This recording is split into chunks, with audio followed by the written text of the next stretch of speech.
Be sure you are on the USPS website. A simple Google search for EDDM will likely pull up several companies who will charge you an arm and a leg to do this for you. Going straight through the post office is far more cost-effective and not too difficult once you know what you're doing. And we're here to help with that. The key word to remember on this quick guide here on size is, or. You can use standard 8.5 by 11 cardstock paper cut long ways.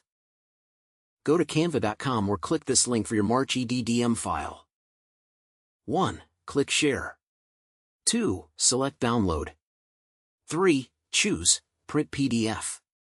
Then, 4. Check Flatten PDF to avoid formatting errors. Next on 5 you will use this drop-down to select which pages you want to print.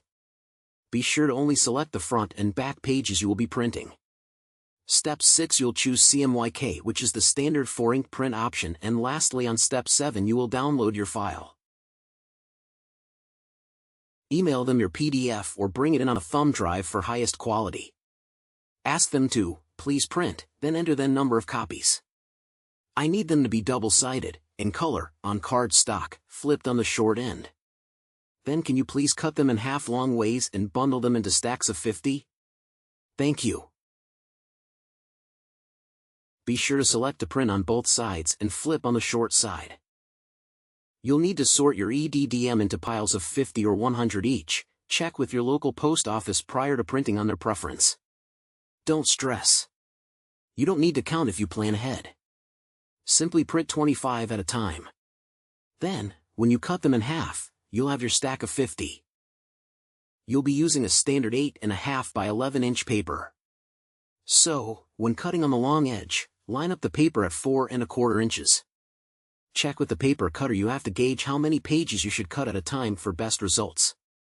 If you are using a printer to create these for you, simply specify that they need to be cut in half long ways and you're good to go.